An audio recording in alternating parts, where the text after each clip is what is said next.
اللہ الرحمن الرحیم۔ نظام ٹی وی کی طرف سے میں ہوں آپ کا میزبان محمد نعمان علی۔ ناظرین، آج ہم جس شخصیت رہائش گاہ پہ موجود ہیں وہ ایک چیئرمین ہیں all Pakistan cottage and small traders industry کے، جناب حاجی ملک غلام سرور حجویری صاحب۔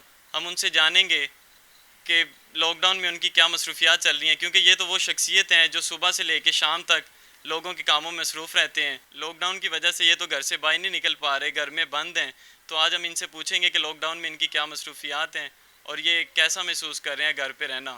جی السلام علیکم سر۔ وعلیکم السلام۔ کیسے ہیں آپ؟ جی اللہ تعالیٰ کا شکر ہے، میں بہت مشکور ہوں آپ کا بھی اور شاہد صاحب کا بھی، نظام کا بھی، کہ یہ گاہے بگاہے یہ میرے خیالات کا پوچھنے کے لیے میرے پاس تشریف لاتے ہیں۔ آپ نے سوال لاک ڈاؤن کا کہا ہے، اللہ تعالیٰ کا شکر ہے، وبائیں آتی ہیں، اللہ تعالیٰ اپنی رحمت کرتے ہیں، اللہ تعالیٰ کرم کرتے ہیں، وہ چلی بھی جاتی ہیں۔ یہاں میں 2-3 سوال کرتا ہوں کہ ہمیں چاہیے کہ ایز اے انسان، ایز اے مسلمان، جو اللہ تعالیٰ کے احکامات ہیں ہم ان کے اوپر عمل درآمد کریں۔ اگر ہم مکمل طور پر ان کے اوپر عمل درآمد کریں تو یہ ہماری مشکلات بہت جلد دور ہو جائیں۔ نہ ہمیں مانگنا آتا ہے، نہ ہمیں مانگنے کا ڈھنگ ہے، ہمیں صرف دنیا داری ہے۔ اگر ہم اللہ تعالیٰ کے احکامات کی پیروی کریں تو یہ چیزیں کوئی مشکل نہیں ہے۔ اللہ تعالیٰ کی طرف سے جو چیزیں آتی ہیں وہ اللہ تعالیٰ دور کر دیتے ہیں۔ اب آپ نے سوال کیا ہے لاک ڈاؤن کا، تو لاک ڈاؤن میں کیونکہ حکومت وقت نے ایک فیصلہ دیا ہوا ہے کہ 50 سال سے اوپر، جب سے لاک ڈاؤن ہوا ہے میں تقریباً 2 یا 3 دفعہ گھر سے چند لمحات کے لیے نکلا ہوں۔ اس میں بھی میں کچھ چیزوں کو دیکھتا ہوں، بھالتا ہوں۔ حکومت کیا کہتی ہے، ہم کیا کہتے ہیں۔ جو حکومت کہتی ہے وہ ہم کرنے کے لیے تیار نہیں ہے، جو ہم کرنا چاہتے ہیں یا کہنا چاہتے ہیں وہ حکومت کو سمجھ میں نہیں آتا۔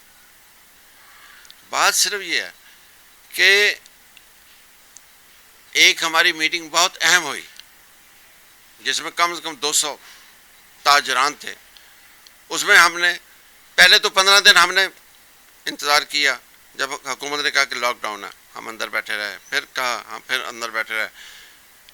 ہمارے ساتھی، ہمارے ساتھ جو کام کرنے والے تھے وہ لوگ پریشان ہو گئے، روٹی سے انتظار ہو گئے، کیونکہ کام چلے گا تو کسی کو کچھ دیا جائے گا، اگر کام ہی نہیں ہوگا تو ہم نے کہاں جانا ہے۔ تو پھر وہ فیصلہ ہوا کہ جی یہ لاک ڈاؤن کو ہم کھولتے ہیں۔ اب لاک ڈاؤن تو کھل گیا، یہ میں مشکور ہوں حکومت کا، اور اس کے بعد حکومت نے ہمیں جو بھی کہا وہ بھی ہم نے سنا، منسٹر صاحب نے اچھی طرح سنا، لیکن ہمارا کام تھا، ہم تو تقریباً 47-48 دن کے بعد اپنے دکانوں پہ یا چھوٹے چھوٹے جو ہمارے گروندے ہیں ان میں گئے تھے، ہمارے لوگ گئے کہ ہم 4 دن کے لیے، وہ بھی 4 دن کے لیے گئے، 4 دن کے لیے وہ گئے، تو وہاں پہ دنیا نے تو آنا ہی آنا تھا۔ انتظام کس نے کرنا ہے؟ انتظام تو حکومت کا کام ہے کرنا۔ اگر حکومت نے اس کو 4 دن کے لیے کھولا ہے تو انتظام خود کرے۔ جو انہوں نے ایس او پی بنا کے دیے ہیں، جو ہم نے فیصلہ کیا ہے، جس کے اوپر ہم نے دستخط کیے ہوئے ہیں، اگر ہم ایس او پی پر دستخط وہ نہ کریں، عمل درآمد نہ کروائیں تو وہ ہمیں پکڑیں۔ اگر ایس او پی پر ہم عمل کروانے کی کوشش کر رہے ہیں، آپ نے تو پہلے 3 دن میں ہی ہمارا تماشا لگا دیا، لوگ ایسے نکلے ہیں جیسے کسی میلے میں نکلے ہیں، جیسے کوئی عیدگاہ میں جانا ہے۔ تو ان کو کنٹرول تو ہمارے ساتھ حکومت کا کام بھی ہے کرنا۔ جب تک حکومت ہمارے ساتھ کنٹرول نہیں کروائے گی ہم کیا کریں گے؟ کیونکہ یکدم یہ کوئی بھی کام نہیں ہوتا۔ حکومت کی نیک نیتی ہے، حکومت چاہتی ہے کہ ہم کام کریں، ہم نے کام کرنا ہے۔ میں 2-3 چیزیں حکومت کو واضح طور پر کہنا چاہتا ہوں۔ ایک، حکومت کا مکمل طور پر مہنگائی پر کوئی کنٹرول نہیں ہے۔ حکومت کے پاس مجھے نہیں پتا کہ اتنے ذرائع ہونے کے باوجود حکومت کو پتہ ہونا چاہیے کہ یہ اتنی مہنگائی کیوں ہے۔ یہ 600 روپے 500 روپے لیمو 200 روپے کلو ٹینڈے، یہ فلاں، یہ غریب آدمی کیا کھائے گا؟ خان صاحب 12,000 روپے سے کچھ نہیں بنتا. خان صاحب آپ کو نہیں پتا 12,000 روپے کی کوئی کیا ویلیو ہے؟ ان لوگوں سے پوچھیں. آج میں نے خبروں میں سنا ہے، چند دن پہلے بھی سنا تھا 3 روپے آٹا بڑھا دیا ہے، آج پھر سنا ہے 1 روپے کلو آٹا بڑھا دیا. خان صاحب یہ کس نے کنٹرول کرنا ہے؟ آپ تو میٹنگ روز کرتے ہیں، ہمیں خوشی ہوتی ہے کہ آپ اپنے رفقا کو بٹھاتے ہیں. وہ کون سے رفقا ہیں جو آپ کو یہ نہیں بتاتے کہ یہ ہم عوام کا بیڑا گرک کر رہے ہیں؟ ان کو سستی سے سستی چیزیں کروائیں. ایسے یہ ٹائیگر فورس جو آپ نے بنائی ہے وہ کہاں سے کہاں ہے؟ کیا ان کو پنجرے میں بند کرنا ہے ٹائیگروں کو؟ ان کو باہر لائیں، ان کو کہیں کہ بھائی یہ کنٹرول ریٹ ہے، اس کنٹرول سے آگے نہ جائے. اگر کوئی جائے گا، اب آپ نے وہ موٹر سائیکلوں پہ بھی رکھے ہوئے، اب دکاندار چند جو کھلوائی ہیں آپ نے، وہاں پہ اگر کسی ایک آدمی کے پاس فرض کیا، یہ مجھے تو اس کا نام بھی نہیں آتا، یہ کیا بکواس ہے، یہ گھر میں ہی رہتا ہوں. یہ ماسک جو ہے، یہ اگر کسی کے پاس نہیں ہے تو اس کا کام ہے اس کو کہنا کہ بھائی یہ میں وارننگ دے کے جا رہا ہوں، ماسک لگا ہوا.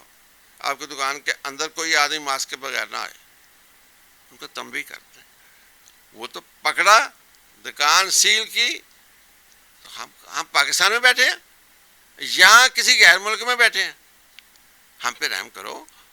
ہم کبھی بھی نہیں کہتے کہ جو ہم نے SOP پر دستخط کیے ہوئے ہیں اس کے اوپر عمل درآمد ہونا چاہیے. کیوں؟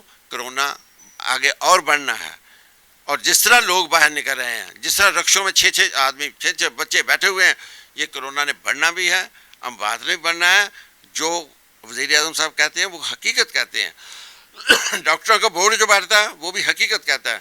لیکن ہمیں عقل دینے کے لیے میڈیا کو کہیں کہ اس کو اچھی طرح سے نکھاریں تاکہ ہر گھر میں یہ آواز جائے کہ ہمارے ساتھ کیا ہونے والا ہے، ہماری مشکلات بڑھنے والی ہیں. میں حکومت وقت سے درخواست کرتا ہوں، کیونکہ میں نے خود ساؤتھ افریقہ کا دورہ کیا ہوا ہے اور میں نے دیکھا ہے کہ وہاں کی دکانیں 5 سے 6 بجے تک کھل جاتی ہیں اور شام کو 5 بجے بند ہو جاتی ہیں.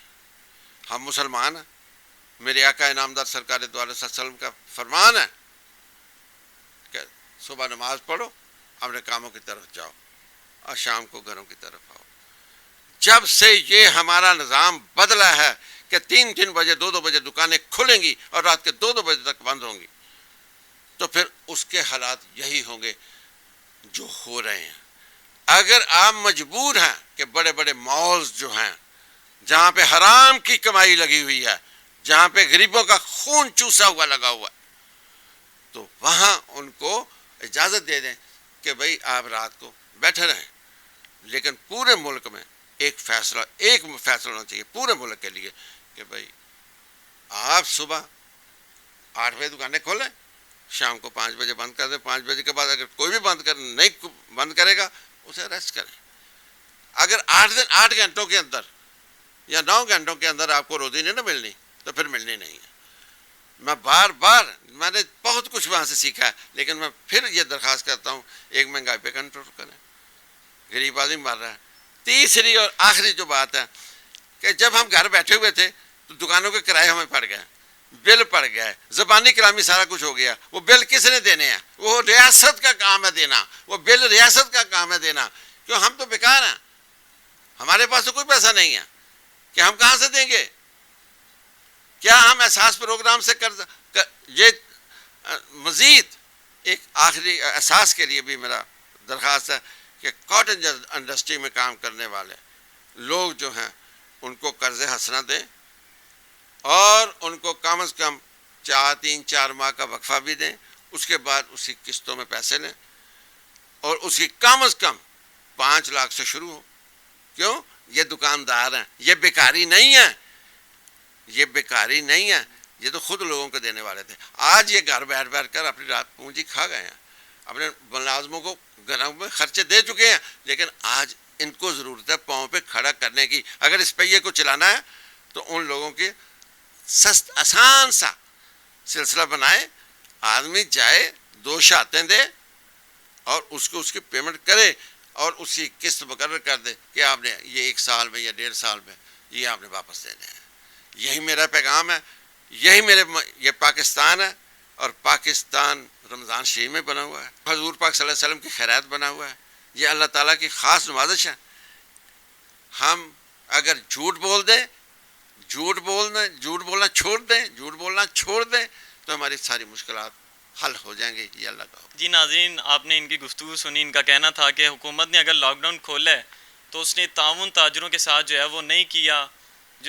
جو بھی اگر کسی دکان پر کسی نے ماسک نہیں لگایا تھا تو حکومت کی ذمہ داری تھی وہ کسی کو بھیجتی پولیس والے اہلکار کو, نہ کہ وہ ان کی دکان بند کروا دے, سیل کروا دے, بلکہ انہیں کہے کہ بھئی وارننگ ہم تمہیں دیتے ہیں, آپ جو ہے وہ ماسک لگائیں ورنہ آپ کی دکان بند کر دیں گے. تو دوسرا ان کا کہنا یہ بھی تھا کہ جو تاجر حضرات, کاٹیج انڈسٹری کے جو حضرات تھے جو گھروں میں بیٹھے ہیں, ان کو یہ ساز پروگرام جو انہوں نے شروع کیا ہوا ہے اس کے ذریعے جو ہے ان کو قرضے بھی ادا کریں تاکہ یہ جو ہے اپنے گھر کا خرچہ اور اپنے گھر کے انتظامات جو ہے وہ چلا سکے. اسی کے ساتھ اپنے میزبان محمد نعمان علی کو اجازت دیجیے. اللہ نگہبان.